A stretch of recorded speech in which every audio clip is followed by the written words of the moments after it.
तीन बहनों की लालची भाभी। करिश्मा, रेशमा और मनीषा तीन बहनें हैं। उनका एक भाई भी है, मयंक। मयंक अपनी बहनों को बहुत प्यार करता है, लेकिन मयंक की पत्नी सविता इस मामले में मयंक से बिल्कुल ही अलग है।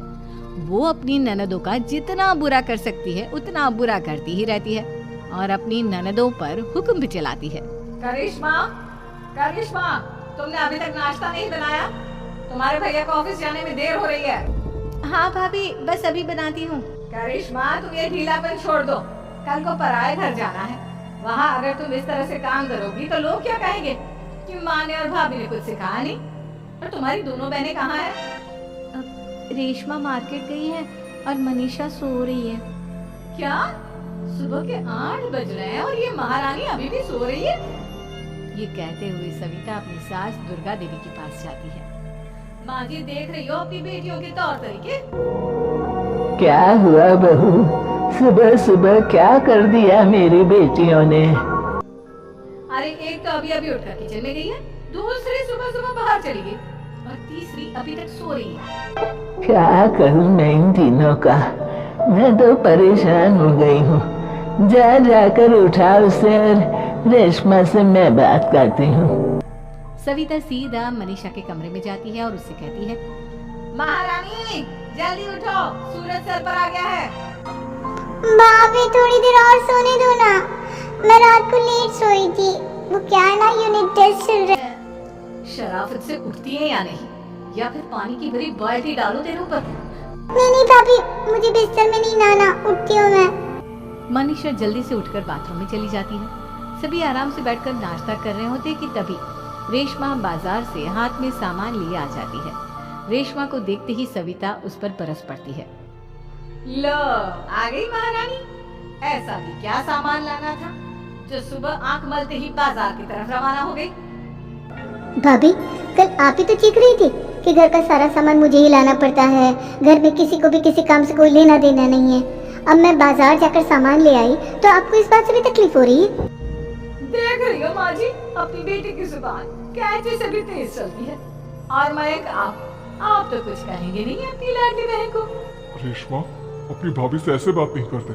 चलो माफी मांगो। भैया, मैं क्यों माफी मांगू?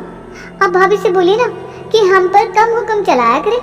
हम इस घर की बेटियां हैं और आपकी पत्नी की ननद है, नौकरानी नहीं। लो कर लो बात। इनकी भलाई के लिए कुछ भी बोलो तो इन्हें बुरा लग जाता है। इस घर में यही इज्जत है मेरी। देख लो माँ जी, आपकी बेटी किस लहजे में मुझसे बात कर रही है। सविता वहाँ से चली जाती है। मयंक को बहुत गुस्सा आता है, वो भी वहाँ से चला जाता है। फिर करिश्मा रेशमा को समझाती है। रेशमा, तुम्हें भाभी से माफी मांग लेनी चाहिए थी ना। लेकिन दीदी, मैंने कुछ किया ही नहीं, तो मैं माफी क्यों मांगू? हाँ करिश्मा दीदी, रेशमा दीदी जैसे ही घर में आई भाभी ही उन पर चिल्ला रही थी।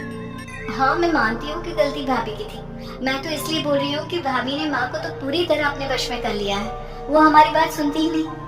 मयंक भैया हमारे लिए हमेशा खड़े रहते हैं, इसलिए उनकी बात का मान तो तुम्हें रखना चाहिए था ना। कोई फायदा नहीं दीदी, कुछ दिनों की बात और है, भाभी उन्हें भी हमारे खिलाफ भड़का देंगी। फिर वो भी माँ की तरह हमारी किसी बात का विश्वास नहीं करेंगे। इसी तरह सविता अपनी तीनों ननदों को किसी न किसी बात पर परेशान करती रहती थी। एक दिन मयंक अपनी तीनों बहनों के लिए गिफ्ट लाया। करिश्मा, ये तुम्हारे लिए हार का सेट। रेशमा, तुम्हारे लिए सुंदर सी ड्रेस। और मनीषा, तुम्हें किताबें पसंद है ना, तुम्हारे लिए किताबें लाया हूँ। थैंक यू भैया। थैंक यू भैया। थैंक यू भैया। करिश्मा, तुम्हारा नेकलेस कितना सुंदर है। ये भैया कहाँ से ले आए होंगे? मैंने भैया को 3 दिन पहले फोन पर ये डिजाइन दिखाया था और आज भैया ये ले आए। सविता तो अपनी ननदों के गिफ्ट्स देखकर जल गई और करिश्मा का नेकलेस तो उसे भी बहुत पसंद आया था। अपनी बहनों के लिए कितना अच्छा नेकलेस लेकर आए हैं। मुझे कभी कोई गिफ्ट नहीं दिया। मैं आज ही ये हार चुरा लूं। रात में सविता करिश्मा का हार चुरा लेती है और इसी तरह उसे अपनी ननदों की जो भी चीज अच्छी लगती वो उसे मांगती नहीं, बल्कि रात के अंधेरे में चुरा लेती। इसी तरह दिन बीतते गए और सविता ने मयंक के दिल में भी उसकी बहनों के लिए नफरत पैदा कर दी। एक दिन मयंक ने करिश्मा और रेशमा के लिए रिश्ता देखा और ये बात उसने घर में सबको बताई। माँ, करिश्मा और रेशमा के लिए बहुत अच्छा रिश्ता आया है। वो लोग कल इन्हें देखने आ रहे हैं। आप और सविता मिलकर सारी तैयारी कर लेना। ये सुनकर करिश्मा और रेशमा खुश हो जाती है, लेकिन सविता सोचती है अगर इन दोनों बहनों की शादी हो गई तो घर और बाहर का काम कौन करेगा? मनीषा तो एक नंबर की कामचोर है, उससे तो किसी बात की उम्मीद लगाना ही बेकार है। अगले दिन सभी लड़के वालों के स्वागत की तैयारी करने में लगे होते हैं। तभी मयंक अपनी बहनों से आकर कहता है, तैयार हो गई तुम दोनों? देखो दोनों लड़के बहुत अच्छे हैं, मैं कोई कसर नहीं छोड़ना चाहता, इसलिए तुम उनके सामने अच्छे से बिहेव करना और अपनी भाभी से लड़ने मत लग जाना। करिश्मा, तुम वो नेकलेस पहन लो ना जो मैं तुम्हारे लिए लाया था। भैया मैं बहुत देर से वो नेकलेस ढूंढ रही हूँ लेकिन मुझे मिल ही नहीं रहा। क्या तुमने नेकलेस खो दिया? तुम्हें पता भी है वो कितना महंगा था? तुम कोई काम ढंग से नहीं कर सकती। मयंक गुस्से में वहां से चला जाता है। थोड़ी देर बाद लड़के वाले भी आ जाते हैं। वो दोनों बहनों को पसंद कर लेते हैं और रिश्ता पक्का हो जाता है।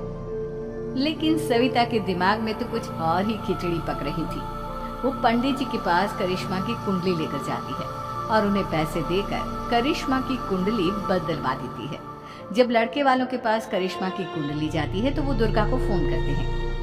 बहन जी, हमने करिश्मा की कुंडली अपने पंडित जी को दिखाई थी। आपकी बेटी की कुंडली नहीं बल्कि दोषों का पिटारा है। लेकिन मैं और मेरे पति इन सब बातों में बहुत विश्वास करते हैं, इसलिए हम आपकी बेटी से अपने बेटे की शादी नहीं करा सकते। इस तरह करिश्मा का रिश्ता टूट जाता है और सभी घर वालों को बहुत दुख होता है। अब कविता सोचती है, चलो करिश्मा का तो रिश्ता टूट गया, अब रेशमा का भी रिश्ता तोड़ना है। क्या करूं? अब सविता आवाज बदलकर किसी अननोन नंबर से रेशमा के होने वाले ससुराल में फोन करती है। हेलो, मैं कौन हूँ कौन नहीं ये आपके लिए जानना जरूरी नहीं, बस इतना सुन लो कि रेशमा का 2 साल से किसी के साथ अफेयर चल रहा है। बस रेशमा का रिश्ता तोड़वाने के लिए सविता का इतना कहना काफी था। अब रेशमा का भी रिश्ता टूट गया। मयंक और दुर्गा देवी ने रेशमा को खूब खरी खोटी सुनाई और उससे बार बार उस लड़के के बारे में पूछने लगी। आप दोनों मुझे क्यों परेशान कर रहे हो? अरे कोई लड़का होगा मेरी लाइफ में तो मैं बताऊंगी ना, जब कोई है ही नहीं तो कहाँ से लाऊं मैं कोई लड़का? तेरे होने वाले ससुराल वालों को फोन किसने किया था? माँ मैं नहीं जानती किसने फोन किया था, मैं सच कह रही हूँ। मैं तो पहले ही कह रही थी इसकी लगाम खींच कर रखो, लेकिन मेरी सुनता ही कौन है? आप चुप रहिए भाभी, ये सब आपका ही किया धरा है। अब तीनों बहनों को विश्वास हो जाता है कि ये सब उनकी भाभी ही कर रही है। तीनों बहनें अपनी भाभी को सबक सिखाने के लिए एक वकील कर लेती हैं और घर में हिस्सा मांगा। देखो भैया, माँ बाप की जायदाद में जितना बेटों का हक होता है उतना ही बेटियों का, इसलिए इस घर के 4 हिस्से होंगे और हमें अपना हिस्सा चाहिए। मैंने तुम्हारे लिए क्या क्या नहीं किया और तुम इस घर में हिस्सा मांग रही हो? भैया, आप और माँ हम बहनों की कोई बात नहीं सुनते हो और भाभी हमारी शादी नहीं होने देगी क्योंकि उन्हें लगता है कि आप हमारी शादी में ज्यादा पैसा लगा दो और उन्हें हम जैसी फ्री की नौकरानी कहाँ मिलेगी, तो हम भाभी के साथ तो रह नहीं सकते।